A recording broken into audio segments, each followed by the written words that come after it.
बिस्मिल्लाहिर्रहमानिर्रहीम। आज की बात में आज हम बात करेंगे हज़रत शाह अब्दुल लतीफ़ भिटाई रहमतुल्लाह अलैह की शायरी का सिलसिला है। उसके पस मंज़र में जो उन्होंने अशार कहे हैं वो वाक़यात, वो हालात, उस पर हम डिस्कस करते हैं।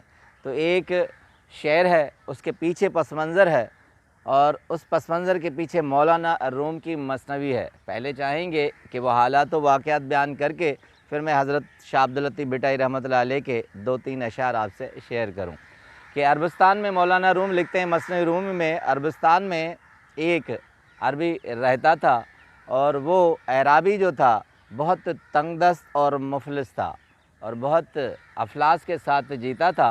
तो एक रात को उसकी बीवी से उसका झगड़ा हो गया। उसकी बीवी ने कहा कि देखो, हम पेट भर कर खाना नहीं खाते और रोटी हमारे लिए ख्वाब हो गई है, हम रोटी को नहीं देख पाते, तो चाँद की तरफ हाथ उठाकर देखते हैं कि वो रोटी है और हम अपनी हसरत पूरी करते हैं।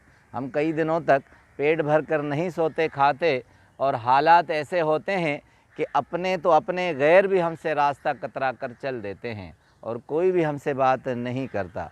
मुफलसी का ये आलम है कि हम एक दूसरे को देखते हुए भी शर्मसार होते हैं कि हम खा नहीं सकते। लोग खुशहाल हैं और हमारी हालत ये है कि जो फ़कीर भीख मांगता है उससे भी हमारे हालात बदतर हैं। तो अब दोनों की तकरार चल रही थी तो एराबी ने उसे कहा कि देखो, फ़कीर का फ़क्र जो है और तंगदस्ती है वही फ़ख्र है। उन्होंने हुज़ूर सल्लल्लाहु अलैहि वसल्लम की एक हदीस सुनाई। मौलाना रूम उसमें लिखते हैं कि अल फ़क्र अल फ़ख्री, यानी ये जो फ़कीर का फ़क्र है, तंगदस्ती है, यही उसका फ़ख्र है। मगर बीवी बज़िद थी, उसने कहा कि नहीं, हमें अपने पेट के साथ पत्थर बांधना नहीं चाहिए, कुछ न कुछ तो हो जिसका बंदोबस्त किया जाए। मगर एराबी ने फिर उसे समझाया, कहा कि देखो, ये माल व दौलत इस तरह होता है जैसे गंजे के सर पर बाल न हो और उसने टोपी पहनी हुई हो। ये माल वो टोपी होती है जो सर पर हमेशा बांधे रखता है और उसे डर होता है कहीं ये टोपी गिर न जाए और मैं लोगों में ख्वार न हो जाऊं और लोग मुझ पर हंसे नहीं।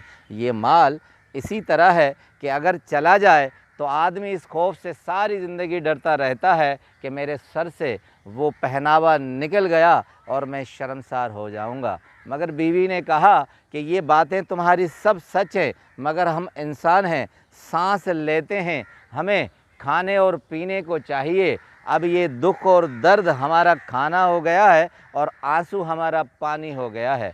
आखिर एराबी मजबूर हो गया। उसने कहा कि अब बताओ कि मैं क्या करूं। उसने कहा कि बगदाद में एक बादशाह है। बीवी ने उसे मशवरा दिया कि बगदाद में एक बादशाह है और वो सुना है कि बहुत सखी है, लोगों की मदद करता है, तुम जाओ और उससे मदद मांगो, मगर मदद सीधी तरह नहीं माननी। अब तरीका और आइडिया सुनिए कि उसकी बीवी ने एराबी को कहा कि अभी ताज़ा बारिश हुई है, तुम एक मटका ले जाओ और उसमें बारिश का पानी भरकर बादशाह को तोहफे के तौर पर पेश करो, फिर देखना वो सखी आदमी है, वो सखावत कर देगा और सारा मामला समझ जाएगा।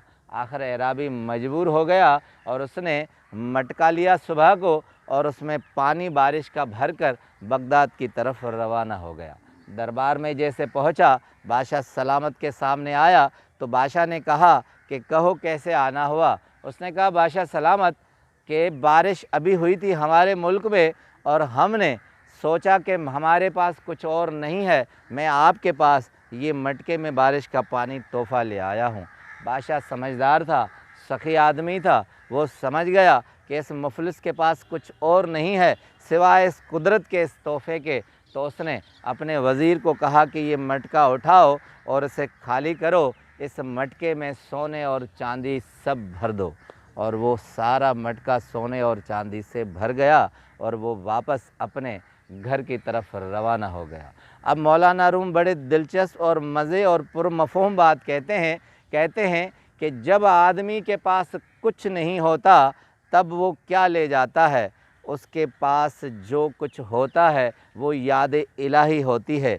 आप भी बादशाह के उस दरबार में एराबी की तरह अपने अंदर से वो मटका आपका पेट है, उस पेट की तरह ले जाएं जिस पेट में बारिश का पानी था। आपके अंदर जब तक इल्म, मार्फत और उसकी याद इलाही नहीं होगी, तब तक आपके पास कुछ भी नहीं रहेगा। आप जब यही पेट उसके सामने ले जाएंगे तो उस मटके की तरह सोने और चांदी से, जवाहर से भर जाएंगे। अब यही हालात हैं कि हमारे सूफ़ी बुज़ुर्गान ने इसी सारे किस्से को एक लफ्ज़ और एक शेर में समोया है। हज़रत शाह अब्दुल लतीफ़ भिटाई से के बाद सच्चल सरमत ने बहुत शौर आफाक शेर है कि माही याद घड़ोली भर दी, एक अला कनू में डर दी। ये घड़ा जो है याद का, मैं उससे भर रहा हूँ, सिर्फ़ अल्लाह की याद से पुर है, किसी और याद से पुर नहीं है। यही सूरत हाल हज़रत शाह अब्दुल लतीफ़ भिटाई रहमतुल्लाह अलैह ने सुर प्रभाती में कहा है, सखा के बारे में कहा है।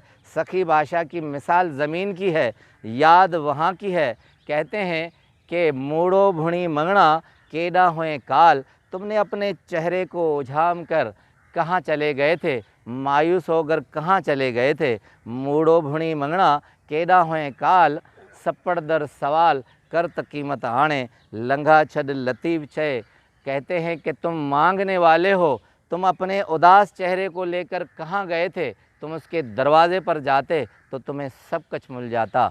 मंग उन्हीं का मंगना जो डिहानी तो दे, कूड़ा दर दुनिया जा जाजक मंगई जे, सुबह तो ही के मोटी डींदा मुँह के। ये जो दुनिया के दरवाज़े हैं, तुम उन पर जाकर मांगते हो, वो तो एक न एक दिन तुम्हें ताना मार देंगे, मगर उससे मांगो जो तुम्हें हमेशा देता है और कभी भी मायूस और वापस नहीं लौटाता। आखिरी शेर सुर सोहनी से, सोहनी में भी घड़ा है, दरिया है, पानी है। यही सारी तशबीह हज़रत शाह अब्दुल लतीफ़ भिटाई रहमतुल्लाह अलैह ने कही है कि घड़ो घिड़ी हथ करे चेल बधी चोतो। ये जो अपने दुपट्टा अपने कमर से बांधकर पानी में घुसी है सोहनी, घड़े घिड़ी घड़ो हथ करे चेल बधी चोटो, मुंहिंजो मन में हार के पार वञी पहुतो, गोते में गोतो मुंहिंजो मोहब में हार के। यानी मैं जो अपने सर पर ये कपड़ा बांधकर दरिया में घुसी हूँ और अपने साथ मटका लिया है, मैं उस याद में गर्क हो गई हूँ। जो वो याद है,